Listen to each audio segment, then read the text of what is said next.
Excelentíssimo Senhor, doutor juiz de direito, doutor Carlos Eduardo de Oliveira, pessoa escorreita, pessoa íntegra, nossa especial saudação.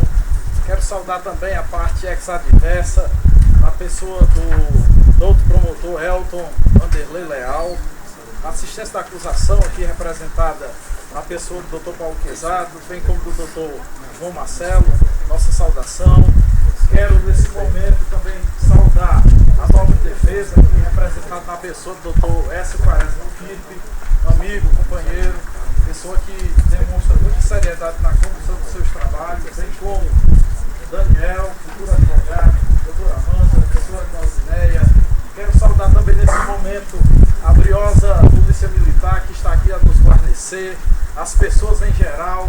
Faço menção honrosa também nesse momento dos alunos da Faculdade Integrada da Grande Fortaleza que aqui estão.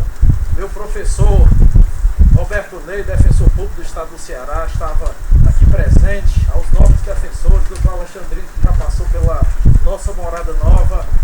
Quero saudar aqui nesse momento especial também o egrégio Conselho de Sentença, essas pessoas honradas que aqui estão com a nobre missão de dar destino à vida de um nosso semelhante, em que pese a conduta a eles imputada, nós temos aqui o dever de dar os destinos e traçar os marcos que a partir de então, com o julgamento de vossas excelências, nós traçaremos o destino aqui de todos eles, do Erivaldo, do Elioberto, do Zé Cajueiro.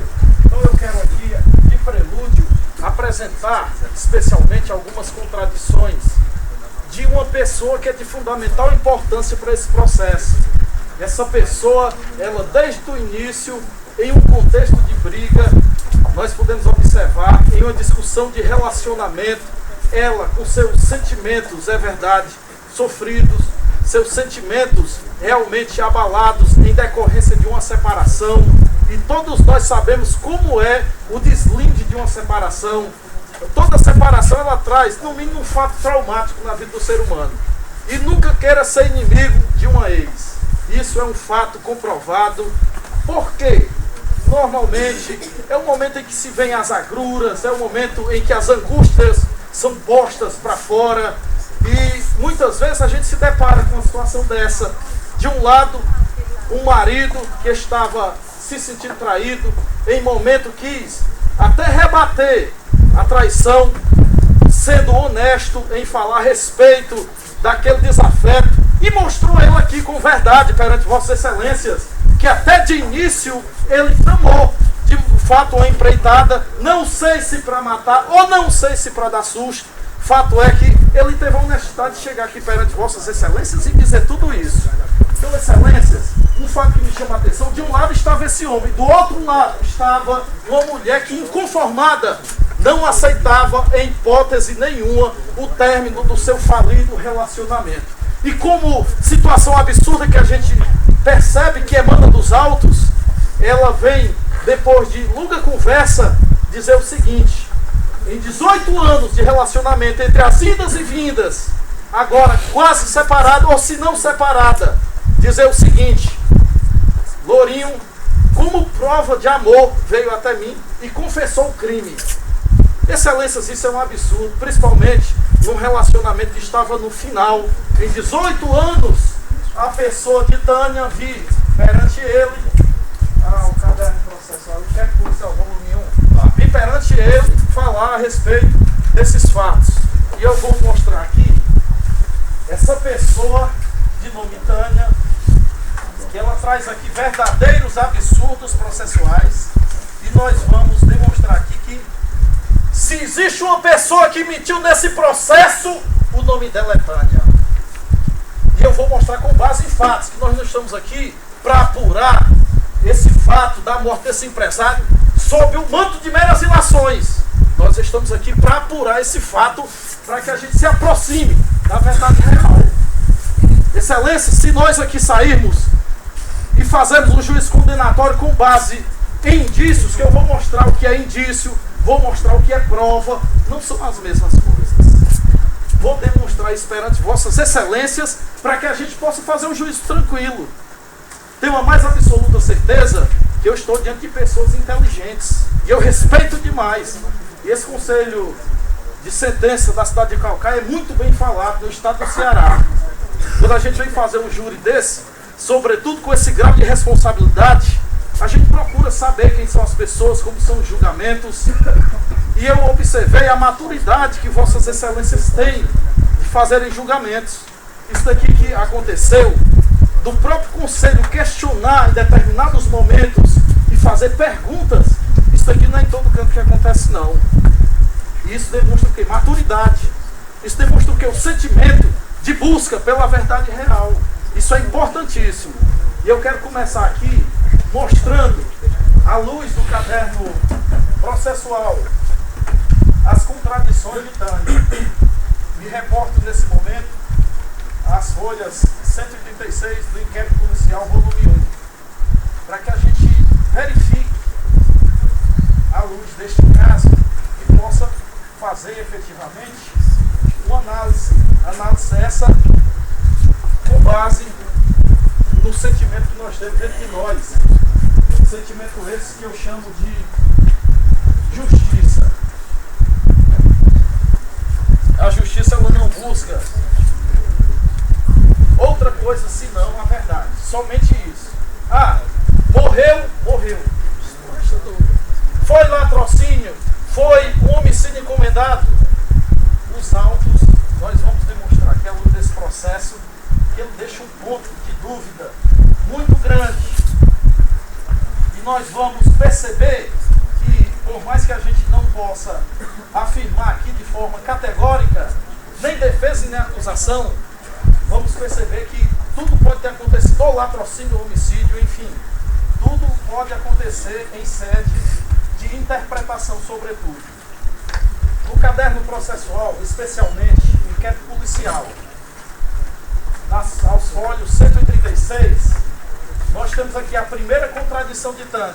Coloco aqui até perante vossas excelências, se quiser conferir, está aqui o caderno.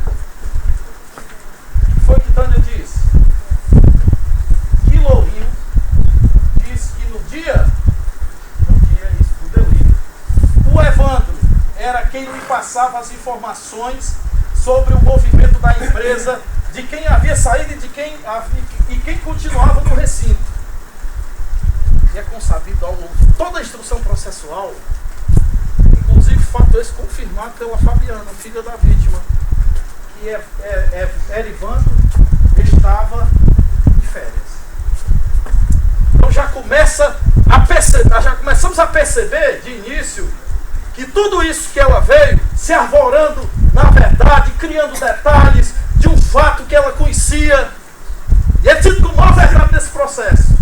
Nós vamos começar a perceber que a testemunha não merece essa credibilidade, que há muito se arvora a parte ex-adversa e dizer, não, nós temos aqui um indício. E eu vou mostrar para vossas excelências que os indícios, eles servem tanto para condenar como para absolver. Então o direito, ele não opera com conjecturas. Nós temos que trazer elementos no processo para que a gente possa fazer e destinar. Porque aqui, por mais que tenhamos passado 3 dias, mas nós vamos decidir a possibilidade de um semelhante nosso, de 3, melhor dizendo, pegar até 30 anos de cadeia, sendo que eles já estão há 3 anos encarcerados. Primeira mentira grande desse processo, proferida pela dona Tânia, ex-mulher de Lourinho, a principal autora de todo dessa encenação. A segunda contradição, ela afirma que Jardel pegou a pistola, as folhas 195, no dia do delito. 167. Eu vou fazer um paralelo, uma correlação com os folhos 195, 167. Estou pegando aqui a Xerox porque está marcadinho, mas quero também que vossas excelentes juízes, de fato, possam ficar atentos a esse raciocínio. Vejam bem, a segunda contradição de Tânia.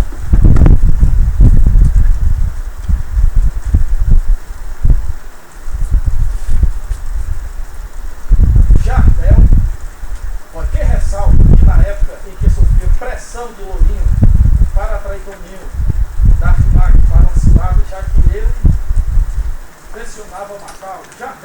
apresentou a bordo do carro que a pistola, por ele, tirada da posse da vítima, havia sido tomada dias depois do cabo da polícia militar. Foi requisitado isso.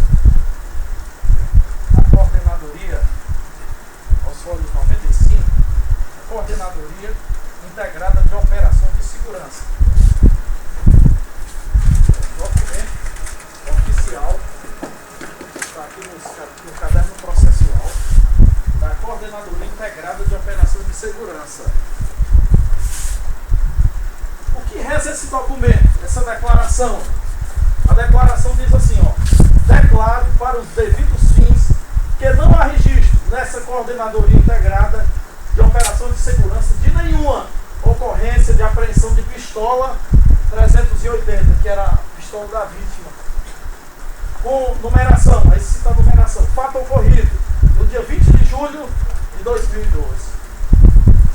Se existe um elemento que for assassinado nesse processo, foi a própria verdade. Mas nessa sanha de acusar por acusar, que nós temos muitas vezes por parte do nosso Estado, parece que quando se pega aqui só uma visão, essa visão ela se torna unilateral. O foco, o objetivo, vamos agora, já pegamos no boi das piranhas. Ai não, mas tem uma confissão. Que confissão de quê? Num contexto de briga, o cara embriagado e afora tudo isso, sendo traído. Quem de nós nunca disse isso? Eu vou matar fulano e ciclano num momento de raiva. Nós temos que entender que nós, seres humanos, e Augusto Cury, psiquiatra mais renomado desse Brasil, e um dos mais renomados do planeta, ele chega a dizer o seguinte: nós temos na nossa mente, isso no centro das nossas emoções, o que se chama de janela killer. Essa janela killer é aquele momento que nós chamamos, inclusive, no direito, de violenta emoção. É o momento quando eclode no nosso sentimento uma espécie de reação, se nós agirmos momentaneamente, imediatamente quando eclode esse turbilhão de emoções dentro de nós, a gente faz besteira, a gente diz o que não deve, a gente acaba, por exemplo, isso daí ele deixa até um conselho para os pais. Ele diz o seguinte: olha, senhores pais, toda vez que vossos filhos cometerem qualquer desviozinho de conduta, de comportamento, nunca ajam nos primeiros 30 segundos, porque é o momento em que a janela killer, ou seja, a janela da morte na nossa mente, ela, mas isso é normal, isso é sentimento, nós somos seres humanos, ninguém aqui é robô não. O cara foi traído, veio o conhecimento de todos, agora ela insatisfeita com o término. Quem é que gosta de ouvir a pessoa que você tem naquele momento ali se autodeclara sua inimiga por ocasião de um relacionamento? De repente essa pessoa começa a lhe perseguir, chamar de vagabunda, você me paga, você vai ver. Excelências. Principalmente uma relação onde se tem intimidade, em decorrência do lapso temporal do relacionamento. É mais do que normal a gente dizer determinadas coisas, determinadas impropérios, determinadas besteiras. Isso é mais do que normal. Aí, no momento em que estava dizendo, foi aquela puta, aí de repente começa o áudio. Aí quando ele diz, foi nós que apagamos aquele amaldiçoado, no intuito, aí vem aqui, não, é a maior verdade do processo. Não é. Eu não vou entrar nesse mérito, nessa seara do Dr. Quaresma, porém eu estou falando só essas preliminares para demonstrar os absurdos perpetrados por Tânia nesse processo. A terceira contradição de Tânia.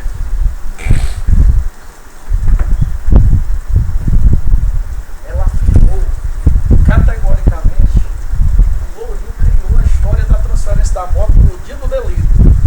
Olha aqui. Folha 159 do caderno processual. Esse momento é policial. Folha 159.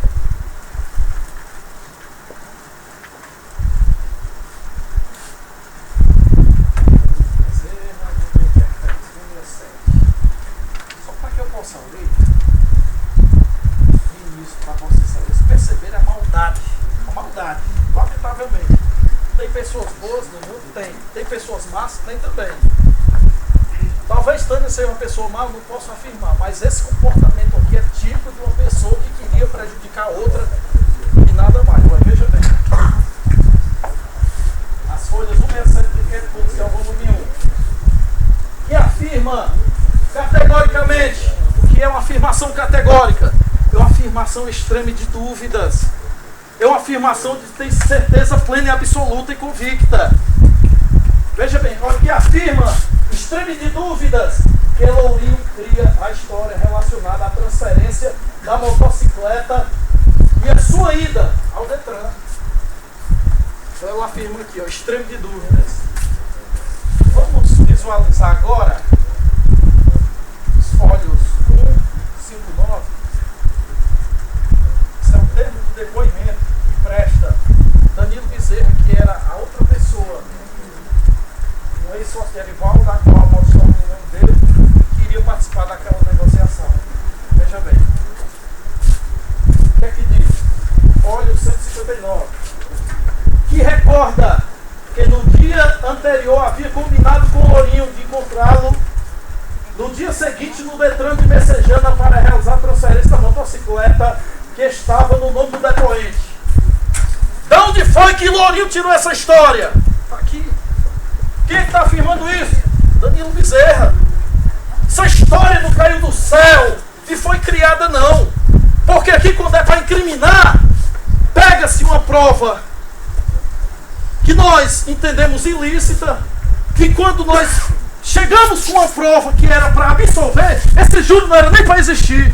Aí não aceita dentro do processo uma segunda prova. Mas nesse método eu também vou me focar de entrar nesse momento. Vamos ver aqui uma quarta contradição. Ela fala que a tratativa, que o almoço na churrascaria, que aconteceu na churrascaria no posto Maratá. Foi que o delegado disse aqui, na sua inquirição, que ele foi e não encontrou churrascaria. Eu pergunto, excelências, que credibilidade tem uma mulher dessa que mente a toda hora, a tempo e hora nesse processo? E nós vamos tomar isso como a maior verdade e utilizarmos indícios. É tanto que a parte ex-adversa, a acusação, não enfrenta esse processo como deveria. Começa a dizer indício, indício. Eu vou mostrar o que é indício e prova, para a gente chegar a uma conclusão e fazer um julgamento mais justo, um julgamento sereno, um julgamento tranquilo. Outro ponto, quinta contradição de Tânia. Ela afirmou que por ocasião do evento delitivo, a saber a morte do empresário Fábio, todos levassem os aparelhos. Inclusive, ela chega até dizer, traga os aparelhos. Ele levou todos os aparelhos, de acordo com o direito dela. Olha os 201. Aconteceu um fenômeno aqui dentro desse processo que a gente fica se questionando. Será que aconteceu aqui mesmo? Gilberto Teixeira. Gilberto Teixeira é um servidor público de Calcaia. Ele estava trabalhando nessa época. Colocados no SAMU. E esse rapaz aqui se apropriou do celular da vítima. Olha aqui. O depoimento dele mesmo. Gilberto Teixeira teve declaração que há muitos anos utiliza a linha telefônica e cita o número, que recorda que no local do crime, em tela, mais especificamente no interior do escritório, recolheu um aparelho celular que estava no chão. Então, de prelúdio, nós vemos tudo isso encartado no caderno processual. E eu vou aqui falar a respeito do indício, inclusive para apoiar o meu raciocínio, vou trazer aqui à baila o livro do professor, mestre, doutor da PUC de São Paulo, desembargador. Isso daqui é hoje a maior autoridade de direito penal do país. Os juízes, os promotores, os advogados, todos utilizam desse homem, Guilherme de Souza Nutti, para apoiar, para embasar os entendimentos jurídicos. Veja bem, ó, valor probatório dos indícios. os indícios são perfeitos tanto para sustentar a condenação quanto para a absolvição. A autorização legal para sua utilização não se pode descurar que há muito preconceito contra essa espécie de prova. Há muito preconceito contra essa espécie de prova. Então, Excelência, inicialmente, estou trazendo à baila tudo isso para me reportar nessa introdução e demonstrar aqui nesse processo que houveram contradições tão flagrantes e a partir de agora nós vamos enfrentar uma matéria de cunho técnico. Por isso que nós pedimos a atenção de Vossas Excelências, uma matéria de cunho técnico para que a gente possa verificar o que é que de fato pode sustentar uma condenação. Então nós temos um indício que nós temos sempre que observar e perceber o seguinte: vamos fazer um julgamento justo? Vamos. Mas esse julgamento, para condenar, tem que ser apoiado em provas. Provas são realmente a maior garantia que nós temos. Olha, Excelências, nós vivemos hoje sob a égide do Estado Democrático de Direito. E esse Estado ele obedece a alguns princípios. O princípio do qual nós bebemos e vamos buscar esteio e plasmamos o nosso entendimento. O due process of law, o devido processo legal. Isso é uma garantia para nós cidadãos. O due process of law foi assassinado dentro desse processo. Nós vemos isso e vamos partir agora nesse momento para enfrentar e mostrar para Vossas Excelências que ele foi altamente desrespeitado por ocasião das provas que não foram amplamente exploradas. Então, vejam bem, eu li aqui o conceito, de acordo com o Guilherme Souza Nunes, de indício. Então ele serve tanto para condenação como para absolvição. E disse prova é a mesma coisa? É não. Olha, nós temos aqui um dos maiores advogados criminalistas do Brasil, Rodrigo Júlio Capomiciano. O que é que ele diz a respeito de prova? O livro dele todo é pautado em decisões dos tribunais. E eu faço sempre questão de apoiar meu entendimento nesses homens estudiosos, desses homens que efetivamente nos trazem à luz o conhecimento.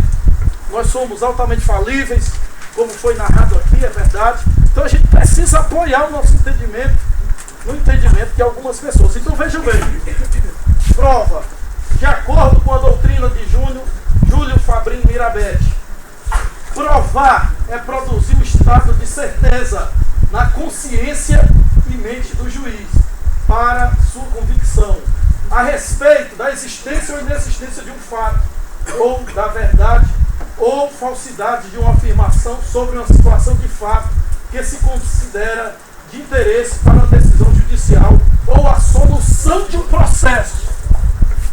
Então a prova ela é aquele elemento que vai gerar na convicção na mente de Vossas Excelências o juízo de certeza, extreme de dúvidas de quem cometeu o delito, se foi Lourinho, se foi assessorado por Zé do Cajueiro e Léo, se foi a Jô, se foi um outro credor. Excelências, tudo isso aqui temos que observar, especialmente o que nos diz o juiz. Olha, a insuficiência probatória ou dúvida a respeito da autoria do crime conduzem à absolvição do réu. Então, estou trazendo isso inicialmente para que a gente possa discutir aqui que esse julgamento ele tem umas nuances interessantes. Esse julgamento, talvez um dos maiores da história de Caucaia, ele vai aqui ficar travado numa discussão de perícia, numa discussão de provas. Por isso que inicialmente, antes de voltar à tréplica, caso a parte ex-adversa volte à tréplica, venha para a réplica. Pronto, muito obrigado, doutor. Acho é bom.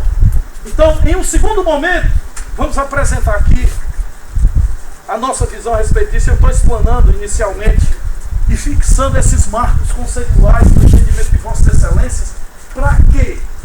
Para que não fique apenas nas minhas palavras, nos meus conceitos, especialmente quando a gente chega num grande júri como esse, e as pessoas até costumam observar muito a postura dos advogados, e eu gosto sempre de trabalhar de acordo com a ética. Assim como foi arguído e proferido pela parte contrária, como trabalha com a justiça, nós também trabalhamos com a justiça. Então vejam bem, inicialmente demonstrei essas contradições, demonstrei o conceito em desprova, e agora passo a palavra para o meu colega, doutor S. Quaresma Filho. Entendi, sou o doutor Carlos Eduardo Oliveira de Holanda Júnior, com subida honra esse modesto e significante advogado, vem a essa Casa de Justiça trabalhar sobre a presidência de Vossa Excelência. O direito é a ciência da controvérsia, e espero que quando fui controverso as decisões de Vossa Excelência tenha sido à altura da galhardia do grande Vossa Excelência. Os meus respeitos. E vou ser breve, Excelência. São 7 volumes que ninguém botou a mão neles. E eu vou ter que botar a mão neles, então tem que ser efêmero e breve nos elogios. Promotor de justiça. Promotor de justiça. Doutor Elton Leal, que é leal realmente. Aquela lição recebida lá atrás, lá em Belo Horizonte é cola também. Lá em Nova Iguaçu, de onde eu venho, que eu sou alienígena 2 vezes. Eu parei lá em Belo Horizonte porque minha mãe morreu. Eu morei em São Paulo, Recife e agora também. Nós somos aqueles seres migratórios. Quero dizer a Vossa Excelência que é um privilégio ter como ex-adverso uma pessoa da envergadura moral de Vossa Excelência. Já vi promotor que foi fazendo continha de quantos anos de cadeia enfiou nos caras. Vossa Excelência não faz isso. Não vi em nenhum momento da postura de Vossa Excelência qualquer ataque, qualquer achismo, nada em relação aos réus. Foi cirúrgico naquilo que Vossa Excelência entendeu na análise da prova. Tenho os meus respeitos. Preclaro, doutor Paulo Quezado, e meu preclaro, doutor João Marcelo. É um privilégio tê-los como ex-adversos, expoentes da advocacia cearense. E para nós é uma honra aprender com Vossa Excelência. E espero aqui que a minha insignificância como pessoa, como profissional, e qualquer coisa dita aqui não venha a criar desconforto. Fruto da falibilidade humana, que infalível só Deus, como Vossa Excelência já bem observou. Minha preclara consorte e sócia, doutora Claudinei Carla Calmundo, meu preclaro Talvani, doutora Amanda, meu amigo Daniel. É um privilégio estar ladeando Vossas Excelências nesse plenário, nessa sentada. Há 3 dias nós estamos aqui. E há 3 dias nós estamos comprometidos em fazer uma coisa só, eminente Conselho Julgador. Permitir que Vossas Excelências façam uma questão imperativa. Meter o dígito em loco clavo. Meter o dedo no local da chaga. Foi o que Tomé quis fazer, o que Cristo disse para Tomé fazer quando teve notícia da sua ressurreição. Tomé, que é isso? Você é o filho do homem, não sou. Você é fraude romana. Cristo entendeu a mão e falou: toque a chaga, Tomé. Toque a verdade. Proteja a prova com o tato. Pois se nós estamos aqui há 3 dias inquirindo reiteradamente Ministério Público e Defesa, é para que Vossas Excelências possam ou condenar ou absolver tocando a prova. Senhoras e senhores que aqui estão presentes, acadêmicos de Direito, Força Pública do Ceará, senhores serventuários e senhoras serventuárias que nos atenderam muito bem, eminente Conselho Julgador. As pessoas... Cadê o... doutora Aurilane Duarte, doutora Naira Lúcia, doutora Giovanna de Souza, doutora Alexandra Pessoa, doutora Eunice da Silva, doutora Antônia Barros, doutor Jário Nascimento. A missão de nós outros aqui é mamão com açúcar. O ônus desse julgamento, o peso desse desiderato da causa, recai, não é nenhum ombro daquela tribuna ou daquela ali não, menos ainda aquele homem que está sentado ali, investido da função judicante, que só vai deliberar. Peça-se alvará de soltura, condeno a tanto. Quem tem, e meu pai fala com seus 87 anos de idade, quem tem nas mãos o ananás, o abacaxi espinhoso, sois vós. Eu vou condenar um inocente por causa de um choro? Eu vou absolver um culpado por causa de um outro choro? Ou eu vou ser aquele que vou buscar essa inocência? Tocar a prova, buscar a verdade. Já foi dito por alguém alguém, eu não sei por quem, que na guerra a primeira vítima é a verdade. Mas no processo penal, às vezes ela nem aparece. O que se busca no processo penal é um negócio chamado verdade real. O que é verdade real? Eu posso asseverar que o Quaresma é um ser indigesto. Um cara chato, que foi grosso com o cliente dele. Busquei não ser com as duas filhas da vítima. Fui incisivo com o delegado. Agora vai se condenar porque eu sou inóspito? Porque eu agradei a uns e desagradei a outros? Ou vai se condenar porque dentro dessa peça informativa que tornou-se caderno processual, há elementos de convicção para condenar ou para absolver? Para esse processo, aquilo que seria a gênese do processo penal, almejado pelo processo penal, a verdade real emergiu. Excelências, não tenho a cultura do doutor promotor, então não conheço o Shakespeare, mas conheço casos da vida real. Cidadão afrodescendente, lá de Conselheiro Lafayette, das Minas Gerais, acusado por um promotor de justiça, julgado por um juiz togado. Esse cidadão foi condenado a 24 anos de cadeia por um latrocínio.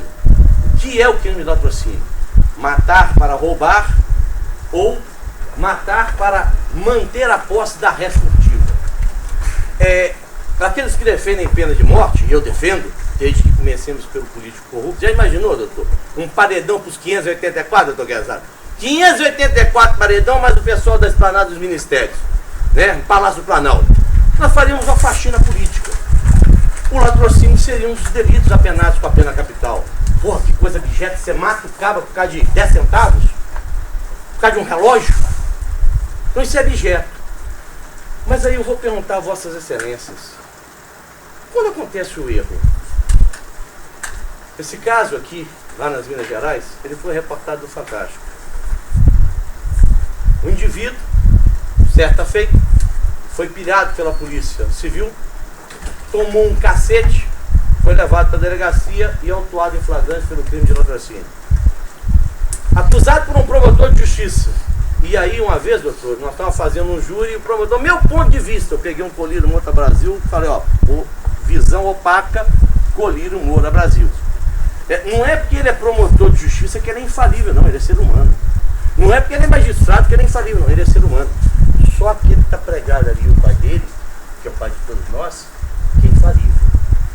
Pois nas Minas Gerais, e aqui nessa exortação inicial que faço a cada um de vós, imploro ao grande arquiteto do universo, ao Criador, que norteie a consciência de cada um de vós para ouvir as partes, que produza um julgamento com o menor grau de falibilidade possível. E trago a vós uma questão. Há 2 juízes nesse livro que estão estampados na Bíblia: o julgamento de Salomão e o julgamento de Pilatos. Passados 8 anos dos 24 que foi agraciado por um crime de homicídio, o Wagner teve uma pessoa que chegou e falou na delegacia: não foi o Wagner. Tá maluco, moleque? Como não foi o Wagner? O Wagner tá em cana lá, tomou 24, tá em 8 em cana. Não foi o Wagner. Mas quem que foi? Foi o Zé. Que porra é essa de Zé, meu? De onde você tirou isso? O Zé era um cidadão que gravitava na órbita da criminalidade e que na época fiz com ele a parada e que ele disse: se você me der, vai morrer sua família. Bota na conta do Wagner. Wagner foi catado, foi levado para a delegacia, tomou um cacete, trabalho básico às vezes que acontece, igual aconteceu no Ceará, isso é lugar comum do Brasil, infelizmente. Saúde. E foi condenado a efêmeros 24 anos.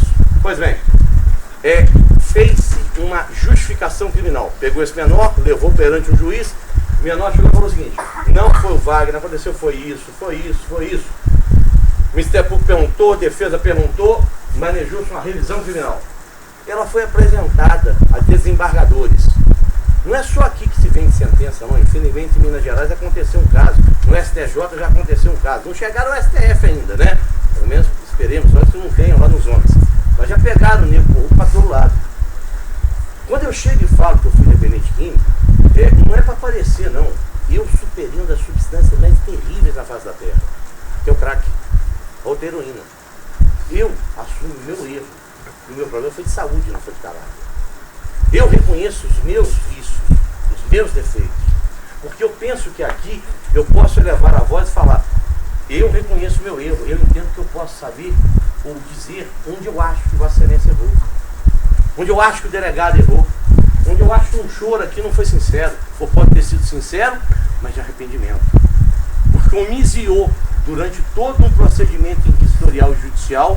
E um detalhe, sabe qual foi a única testemunha arrolada? E não foi pelo Ministério Público, não.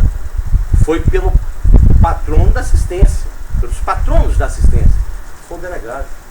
Quem trouxe as filhas da vítima para cá foi a defesa. Do mesmo jeito que eu não agradei a eventual serventuária aqui por ser desse jeito que eu tenho, eu agradei a outra, que me viu tratar com extrema generosidade, às vezes incisivo, as duas moças. O delegado queria escapelá-lo. Esse moço foi covarde. Não foi profissional. Foi liviano no trato da vida de seres humanos. O que eu peço a Vossas Excelências é que quando forem proceder um gesto singelo de depositar lá uma cumbucazinha, não sei aqui como é que a banda toca,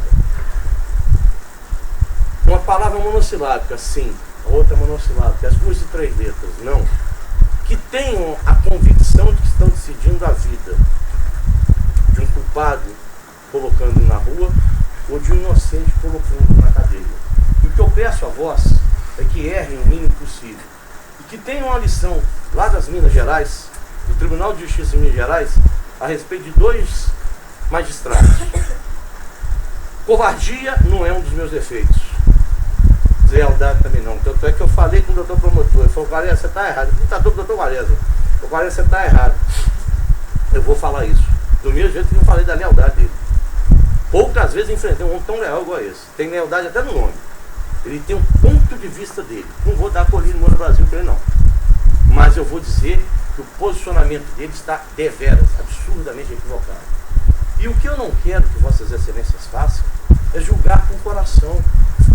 Eu tinha uma personagem, e tenho no processo, que ela só apareceu na fase inquisitorial, que eu ia ter que descer o cacete nela. E nós tínhamos hoje 9 reclusas. 9. Estão sentadas aqui 6 mulheres e um homem. A maioria da formação desse Conselho de Sentença já passou pela mão da defesa. E nós confiamos que as magistradas que estão aqui não julgam com sexo, não. Julgam com cérebro, com a consciência. Não haverão de se conduir com o choro da filha da vítima, menos ainda com o choro do réu. Porque disse a procissão do sofrimento, não é isso? Aprendi essa com Vossa Excelência. Eu gosto muito de aprender. Eu ando por aí no Brasil afora para aprender. E aprendi mais essa hoje. O que eu peço a vós? Que quando forem julgar, se aproximem muito do que julga Salomão. Eu vou mostrar para Vossa Excelência pontos de Pilatos. No julgamento do caso do Wagner, Edivaldo José de Moraes, desembargador do Tribunal de Justiça de Minas Gerais. Senhor presidente, deixo também ter registrado, ter prestado bastante atenção à sustentação oral aqui desenvolvida, como também ter tido acesso ao memorial que foi apresentado. O caso Wagner é tido como erro judiciário, quando quem menos errou foi o judiciário. Tanto quanto o suor, eu começo a ver aqui, da fonte desse moço, pingar o suor de Pilatos e exalar o odor de Pilatos. Avancemos. O Poder Judiciário agiu com aquilo que tinha no processo. O inquérito, que foi base para a denúncia e para a instrução criminal, foi feito pelo Poder Executivo, leia-se, Polícia Judiciária. A Defensoria Pública e a Perícia Técnica, citados em recente entrevista, são órgãos do Poder Executivo. Sai para lá de novo. E vai. E isso aqui para mim é Pilatos de cabo a rabo. A pobreza não é fator para injustiça. Acabei de ouvir aqui de Sua Excelência o promotor de justiça dos outros assistentes. Tem 1000 processos gravitando de homicídio nessa vara criminal. Quem tem condição de contratar o doutor Fazendo? Quem tem condição de ir atrás do chefe de polícia para fazer esse trem andar? Da Minas Gerais é trem. Quantos têm esse poderio? Quantos juízes conseguem receber informações privilegiadas de dentro do investigador, por parte do investigador, por parte do delegado, que recebe até orientação para correr atrás da prova. E continua esse desembargador, que é Pilatos. A pobreza não é fator para a injustiça, como se mencionou na mesma entrevista, e nem praxe nesse Tribunal de Justiça. A afirmativa chega a nos ofender, e a verdade nunca pode chegar ao povo pela metade, tem que chegar integralmente. O cabra está vincando há 8 anos, o desembargador está aborrecido, porque falar na verdade que cadeia no Brasil é para 5P, pobre, preto, prostituta, pederasta e fudido com PH de farmácia. Hoje estão tentando colocar mais 2, né? Político e poderoso. Mas a cadeia no Brasil é feita para 5 vezes. Esse era um afrodescendente que fazia parte disso todo. Perícia. Eu vou mostrar para Vossas Excelências. Eu fui indelicado com o doutor João, e o doutor Rezado, mesma coisa que falei, mesma situação que você falou. A parte a hora que quiser. Só olhar que eu calo minha boca, servo meus dentes para Vossa Excelência falar, tanto quanto o doutor promotor, doutor João Marcelo. Estava o doutor Marcelo, de muitos olhos verdes, Vossa Excelência, do amigo, nessa essa hora também, já trouxe em seguida. E ele falava, 4 balas. É que ele não pensou no cadáver. Sabe quantos tiros que esse moço tomou? 3. Que diferença que tem isso, doutor Jade? Pouca importância, né? O moço foi apresentado na linguagem de lugar, ele passou por mundo dos pés juntos, como se diria na roça. Vossa Excelência ouviu da acusação da assistência que 3 projetos de arma de fogo foram retirados desse corpo. Vossas Excelências ouviram em algum momento dizer que esses projetos são submetidos a exame de nível de comparação balística ou de identificação de calibre? Vossas Excelências ouviram do delegado qualquer linha, palavra, suspiro daquela arrogância dele? Eu não vou me auto-incriminar, mas na hora de assegurar direito constitucional, que se dane. Não. A forma de trabalhar é diferente da forma que eu quero ser tratado. O meu tem que ter direito, o dele eu quero que seja certo. Há 3 projéteis de arma de fogo que foram retirados. A vítima foi abatida com 3 tiros. E os tiros foram dados à distância. Sabe por quê? Porque nós conversamos com um negócio chamado cadáver. Tem gente que critica muito, Madame que fala de Evangelho Laudo, mas tem um livro aqui, Porque Converso com os Mortos. Nós vamos conversar com o cadáver aqui. Nós vamos perguntar ao cadáver do Fábio: Fábio, você deslocou de uma sala para outra de joelhos? O que provocaria, numa situação de tensão, o deslocamento de uma sala para outra de joelhos? Lesão nos joelhos. Vamos perguntar ao cadáver no relatório de necropsia se tem alguma lesão no joelho. Tem 3 tiros na cabeça, não 4. É porque são 4 lesões. Esqueceu alguém aí de ler, leia-se assistência, o relatório de necropsia, que inclusive de lá foram tirados 3 projetos de arma de fogo. Peçam, o magistrado que sois vós pode pedir esclarecimento. Peça ao juiz para indicar onde está no processo, naquele caramaço todo que está ali, a identificação de calibre dessa arma. Não tem. Para que isso é relevante, Quaresma? Por uma questão muito simples. Se você encontrasse a arma, você faria um link. Eu estou na posse da arma, a arma que ceifou a vítima. Como é que eu sei disso? O projétil, quando passa pelo cano, tem um ranhamento chamado alma, que ele produz ranhuras que podem ser microcomparadas, e tal qual a íris, tal qual a voz, tal qual as digitais. Lembremos, o carro não foi periciado, onde estariam o quê? As digitais. Que o local não tem nenhum documento papiloscópico para dizer o quê? Quem esteve lá em sede digital. Não tem reporte de luva nenhuma, não. Estavam de mão ímpar. Vasculharam o local. O que mais tinha ali era digital. Pois bem. Nesse contexto de perquirir qual tipo de juiz eu tenho aqui hoje, qual tipo de juízas eu tenho aqui hoje, e falando da verdade real, eu trago a lição de Alexandre Vitor Carvalho. Os maiores expoentes que nós temos no tribunal, talvez o mais competente desembargador que nós temos lá. Promotor de justiça, procurador de justiça, juiz de alçada à época, pelo 5º Constitucional do Ministério Público, hoje desembargador. Sobre o caso Wagner, disse Sua Excelência: quero inicialmente dizer que nós, operadores do direito penal, vós, operadores do direito penal, Trabalhamos com a verdade processual. É aquilo que encartaram ali. E lembre-se, quem colocou aquilo ali, a fase iniciária, foi um delegado de polícia. Que eu perguntei para ele: Vossa Excelência sabe o que é área de sombra? Vossa Excelência sabe o que é megahertz? Gigahertz? Vossa Excelência chegou a perguntar para a operadora qual que era o alcance daquelas hertz? Vossa Excelência detectou que naquilo que diz que havia discrepância das palavras do meu cliente, um roteiro, um detalhe, o roteiro foi passado 1 ano e meio depois.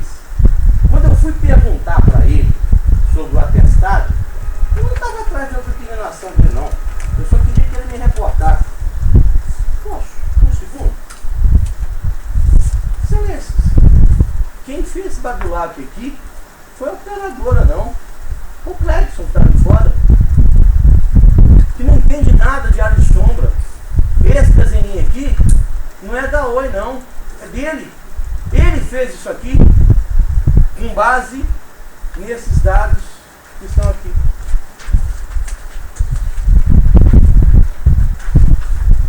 E um desses dados que ele traz aqui, há uma ligação efetuada e recebida que dista 14 segundos de diferença, que dista só 8,5 km, já que viraram testemunha, o outro falou que é o relógio de ouro, o outro falou que é no quintal 500 metros. Quando eu falo que o trem é Maracanaú, tal qual esse dado aqui, não invento não. Quando eu falo que o bagulho é Maracanaú, eu falo, não é só nesse pedaço de papel não, é no outro, cadê aqui que é o... Tá aqui?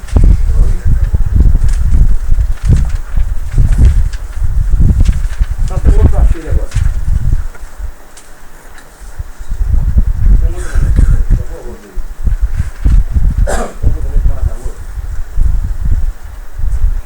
Espera que eu já vou localizar onde é que está esse documento de Maracanaú. É um documento da Polícia Civil que trata objetivamente. Foi em Maracanaú. É pouco importante, né? Comarca de Fortaleza, comarca de Maracanaú. Se eu matar alguém em Maracanaú, eu não respondo em Fortaleza. Eu respondo em Maracanaú. Só para ter ideia de quanto é relevante, onde é que foi encontrado isso. Só para ter ideia dessa relevância. Mas quando eu falo, excelências, com relação à verdade real e verdade processual, eu me reporto de novo ao desembargador Alexandre de Carvalho, ainda trazendo a voz uma súplica, que julguem errando o mínimo possível, que julguem buscando aquilo que o processo não traz, que é a verdade real.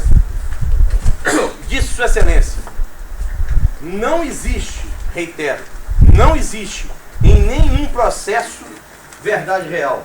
E esta é uma falha do processo como instrumento de oferecer àqueles que operam com direito material as provas que devem ser valoradas. Provas, não indícios. Provas. Provas submetidas ao crivo do contraditório. Excelências, vamos imaginar que fosse apenas o Dr. Carlos Eduardo e não competente para julgar os crimes dolosos contra a vida, o tribunal do júri fosse um magistrado ali. Pelo menos eu acho que não tem um Código de Processo Penal do Ceará, né? Eu já encontrei o de Contagem. Eu vou contar para Vossa Excelência como é que condenaram lá em Contagem daqui a pouco. Artigo 155 do CPP. O juiz formará a sua convicção pela livre apreciação da prova produzida em contraditório judicial, não podendo fundamentar sua decisão exclusivamente nos elementos indiciários, dos elementos informativos colhidos da investigação, ressalvadas as provas cautelares, interceptação telefônica, não repetíveis e antecipadas.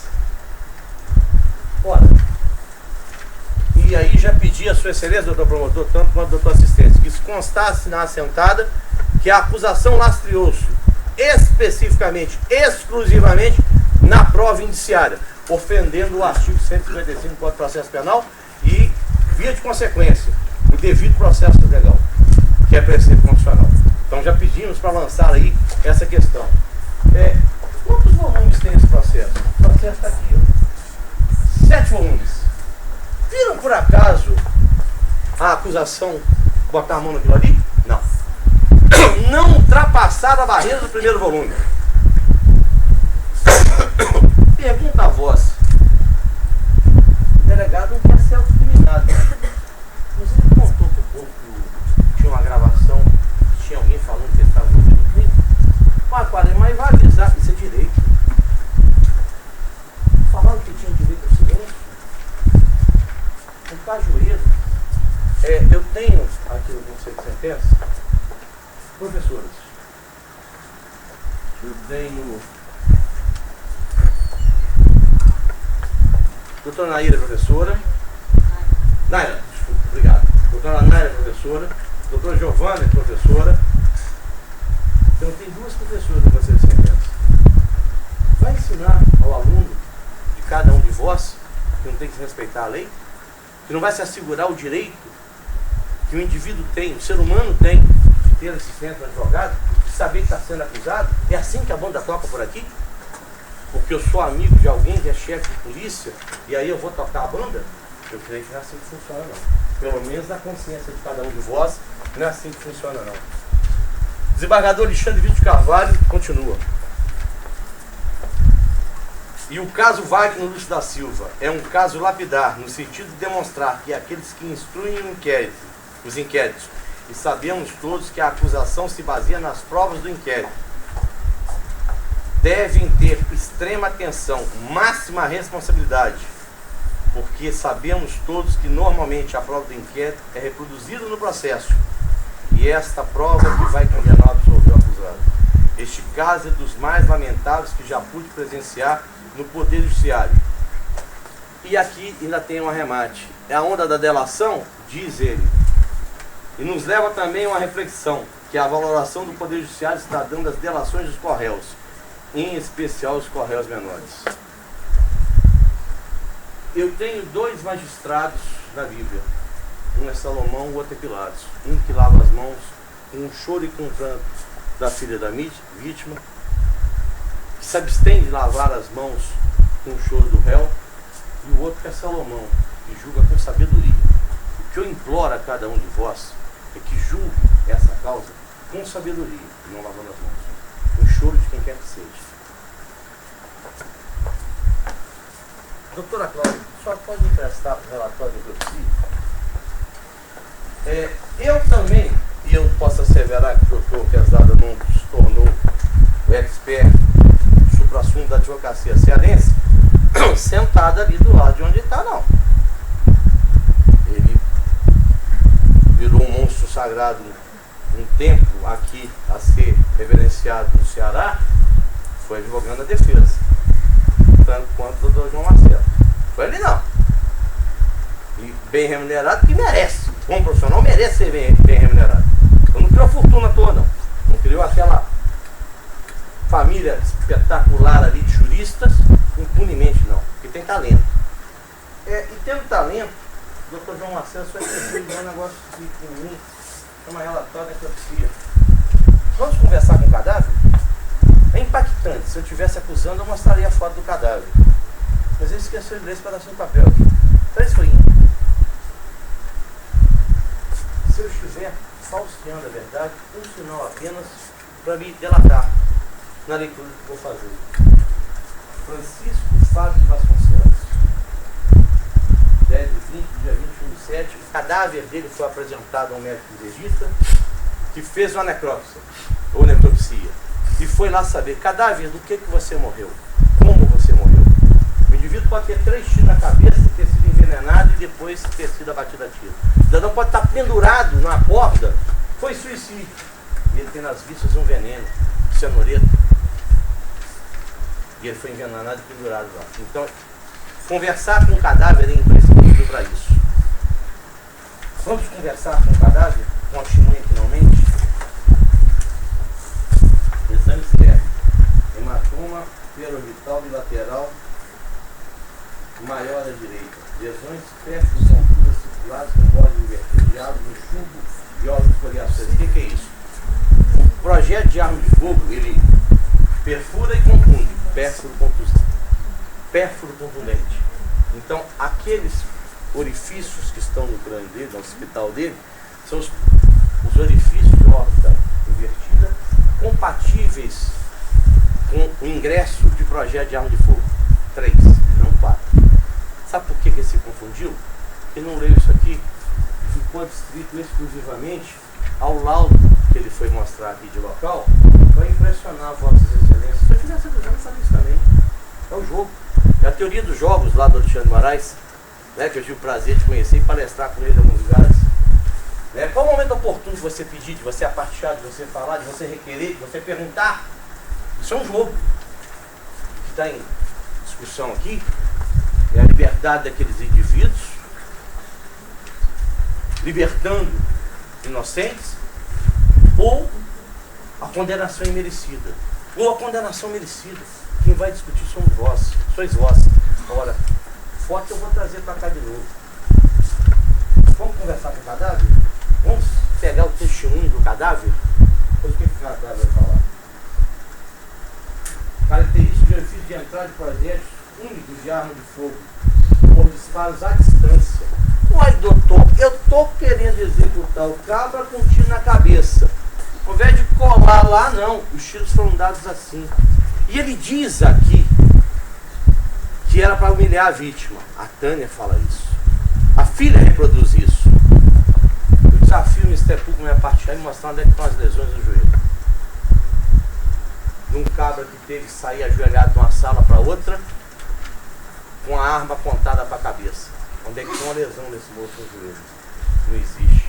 Eu estou contrapondo a testemunha das provas que... A testemunha das... Mas já que o senhor se começar a curso, só para ver só dizer ao jurado se quer que vestia o cadáver? Sim, calça. Se voltar a réplica daqui a pouco, eu vou andar de joelho, porque eu furei o dedo. E vamos ver se vai lesionar ou não meu joelho. Se vai deixar vermelho ou não meu joelho. Se vai provocar, mas se for o caso, eu ajoelho em prol do meu cliente. E aí vocês vão poder contemplar o que vai ser no meu joelho se eu sair daqui e ir para lá. Se quiserem, eu faço isso. Se for feito o desafio, eu vou fazer isso. E nós vamos ver se não há escoriações que serão levadas no joelho. Estou de calça, não estou desnudo, não estou de bermuda. Mas vamos aqui saber. Tiros à distância. Local da região temporal esquerda é 1 e é 2. E hospital é 3. Lesão de bolas invertidas irregulares com característica de ofício, saída de projeto único de arma de fogo, localizada na galera F3.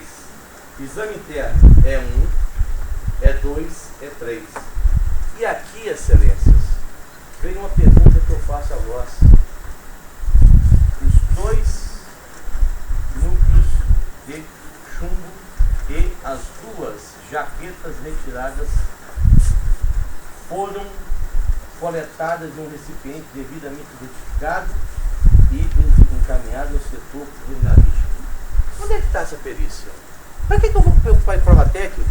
Prova técnica é boa de vez em quando, sabe por quê? No caso da favela naval, em que o Rambo matou o Josino, houve projetos de arma de fogo, um projeto de arma de fogo, que transpassou um vidro e ficou alojado nas costas do Josino. Eles microcompararam depois e, através de microscópio eletrônico, identificaram ali substâncias que eram do projétil e do vidro, que foi retirado. Graças a Deus, eu não sou maluco, eu não sou doido. Isso aqui é um documento oficial do Estado do Ceará, da Polícia Civil. O carro foi encontrado em Maracanã. Mas eu sou leviano, o delegado falou que não é para acreditar em reboque, porque ele tem certeza. Uai, vamos rasgar essa página aqui? Vamos sumir com esse tanque de gato. Tá? Desculpa. No inquérito inicial. Isso é uma prova não repetível. Isso aqui é contestável. Não tem quintal nenhum aqui, não. Nenhum quintal de cajueiro.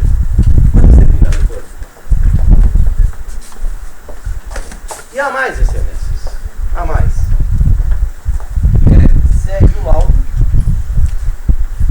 E aqui, deliposo, acima de tratar de um caso de morte real, com feridas, lesões de crânio, coração pérfido contundente. Houve morte sim, ferida contundente ação, perto, contundente, sem elementos de convicção para responder. Se foi tortura, Zé, o insidioso cruel, quesito 4. É exatamente o que eu estou lendo aqui. Pois bem, como é que está uma lesão de joelho? Não tem. Qualquer lesão de joelho, não tem. Então esse papo de que a vítima foi submetida a ser ajoelhada é mentira. Outra coisa, os disparos vão ter distância. E aí eu pergunto, lembra-se que no roteiro daquilo que foi dito, houve um hiato de 1 hora, e não produzia essa prova no inquérito, não produzia essa prova aqui. João Marcos, entre o fato de ter sido vocês acautelados lá e a vítima ter morrido, quanto tempo? Mais ou menos 1 hora. Ué, peraí, deixa eu entender um pouco. O escopo da minha empreitada era ir lá matar. Mas agora ele virou 7 mil pontos que foram subtraídos, irrelevantes. O monitor, irrelevante. O carro, irrelevante. Isso aí agora não é crime patrimonial, não. Mas eu respeito para ser no Ministério Público. Entendeu? Desse jeito, eu não tenho que discutir isso, não. É muito bom, né? Porque estaria com um crime de roubo nas costas aqui também. Mas o Ministério Público resolveu dar o perdão ministerial com relação a isso, fantástico. Não tem mais roubo. Então também não tem mais 7 mil pontos. Não tem vantagem de 7 mil. E por que eles ficaram 1 hora para matar o cara? Dá para judiar dele. Mas ele não tem outra lesão nenhuma. É igual o papo de ter urinado na cova. Excelências, eu não vou dizer que vingança de mulher é um trem ruim, não. Homem, quando quer vingar também, é uma desgraça. É igual eu falo, mulher fofoqueira, vai no boteco para ver o que, né, doutor? Quanto a gente fofoca no boteco? Mulher não passa perto do que o homem faz quando quer fofocar. Vindita, seja de homem ou de mulher, é um negócio abjeto. Chifre na testa, obviamente. Já defendi mulheres que mataram por ser traídas, como já defendi homens que mataram por ser traídos. Em Belo Horizonte teve um caso da empresária que soube que o marido havia corneado, ela contratou um pessoal, levou com uma quebradinha, e nessa quebradinha pegaram o telefone, ligaram para a mulher, quer falar com ele, foi quero, vai me cornear nunca mais, fecha o cara. Mataram o cara, foi a mulher que promoveu a vingança. Agora eu pergunto a vós o seguinte, qual vantagem pecuniária teve a Neuda, já que o instrumento desse crime, a torpeza desse crime é a ganância? Está estampado na denúncia, ganância. O patrimônio está todo no nome daquelas duas senhoras que estão ali. Os filhos dela não tem absolutamente nada. Não consegue citá-las para poder entrar e buscar o espólio e até anular eventual compra, que seria diretamente legítima, porque não tem nada patrimonial para comprar o que tem, e ter resguardado o direito dos infantes, que são irmão dela. Não tem endereço no processo. Eu me senti ameaçada. Excelência, vamos lembrar um negócio? O delegado falou que apurou esse crime. Como é que ele apurou esse crime? 4 pessoas entraram lá. Uma delas dizem que é aquele cidadão do meio ali, que é o Léo. Ele foi trabalhar na empresa depois. Ah, tem aquele papo. Não, só 2 foram vistas. Eu vou de cara limpa, meto uma parada, mato o dono da empresa, 1 hora com ele, sai de lá com 7 mil pontos e volto para trabalhar na empresa, correndo o risco de alguém, seja na rua, seja na churrascaria, me identificar, é desafiar a inteligência de cada um de vós. É menosprezar um mínimo de intelecto. Ah, qual que é a paga? Emprego. É primeiro marginal que eu fico sabendo que deu emprego para ganhar 700 pontos. Ah, 680, passou para 900. É assim que a banda toca por aqui? Eu acredito que não. O que nós contemplamos aqui, objetivamente, é uma vingança. Eu não vou dizer que a vingança é das 2 moças, não. A vingança foi incorporada pelas 2 moças. A sanha do raio caindo a segunda vez no mesmo lugar, que é a desgraça familiar, uma mãe sequestrada e morta, que não se sabe quem foi, não vou dizer que foi o pai que morreu, que ele acabou recebendo aquilo que plantou pela morte da mãe. Não vou falar isso aqui não, vou ser leviano falar isso não. Eu não tenho inquieto nas mãos. Eu ouvi aqui do Dr. João Marcelo que a característica da morte do Jardel foi de queima de arquivo. Uai, você tá morto? Tá não, né? Você tá vivo, então, né? Como o moço que falou ali, por que aquela queima de arquivo está viva? Por que um foi morto? Agora, a sandice acusatória, a sanha desmedida acusatória, ela faz intercalar o incidente da morte do outro com esse fato. Vamos lembrar o seguinte: os 4 personagens que executaram essa vítima. E aí, doutor, vamos falar para o senhor o seguinte: eu não vou descartar que pode ter sido homicídio, não. Só não identificar os autores. Sabe por quê? Vossa Excelência ouviu aqui o nome da Jo? Jo para mim não é nome, né? Jo pode ser um epíteto, um apelido. Quem é a Jo? Quem é o policial que estava com a Jo? Por que ela sumiu deixando para trás R$9.000? Isso é de só menos importância. Mas nós vamos construir, Excelência, um argumento. Nós vamos construir aquilo que foi feito, que a defesa tomou um susto danado aqui quando se falou em áudio. Isso aqui é o auto de apreensão. Isso aqui é o auto de apreensão. Isso aqui é o auto de apreensão do aparelho da Neuza, da Tânia. O nome dela é Antônia. Até um determinado momento, que foi dia 4 de fevereiro de 2014, esse áudio não existia no mundo. Porque o aparelho levado a efeito para a perícia não funcionava. No dia 14 ele volta com um áudio mais estabelecido e com a conversa. Especificamente com a conversa. Que o doutor falou que eu assustei. Óbvio que eu assustei. Porque ela foi fracionada. Porque ela tem 57 minutos e aqui só apareceram 7. Agora, doutor, não tomar de surpresa não. Você não tem experiência, doutor casado, mas tão besta eu não sou não. Acho que o senhor não me entendeu, doutor. Estava me referindo à audiência que nem era constituída ainda. A audiência, quando o áudio foi tocado aqui, os outros eles não conheciam. Que antecederam, eles se assustaram, me referiu ao senhor. Ah, não, obrigado. Então, para mim, até ontem, os autos estavam no processo. Excelência, eu não posso, não vou usar, viu, Excelência, mas eu posso mostrar e balangar igual o trem que eu tenho ali. Esse trem aqui é uma perícia que o Ricardo Molina fez. Eu não vou abrir isso aqui não. Isso aqui tem um CD. Aqui foram retirados 2 CDs. E por acaso foi mandado para o Molina. E eu recomendei que faça com o Molina. Sua Excelência entendeu que essa prova é ilícita e mandou desentranhar. O problema é que junto, quando ele mandou desentranhar lá atrás, o que só foi tirado ontem, eu tinha o áudio de 1 hora e alguma coisa. Sabe o que eu precisava que Vossas Excelências conhecessem? Um trem chamado Verdade Real. Peço licença. Vou esquecer as senhoras ali. Vou tratar de um calão. Mas não se julga com sexo, se julga com consciência. Mulher porrinha nós o dia inteiro. O dia inteiro. Tua mulher é puta, tua mulher é vagabunda, tua mulher é vadia. Isso durante 50 minutos. 50 minutos! Chapado melão. Elas não devem tomar, não sei se Vossa Excelência é evangélico ou não. Se for evangélico, não vai tomar. Se não for evangélico, toma de vez em quando. 57 minutos eu tenho oportunidade aqui de apurrinhação.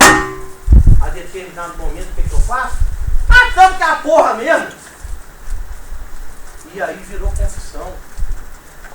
Confissão de um negócio que quando foi a primeira vez para a delegacia, não estava funcionando.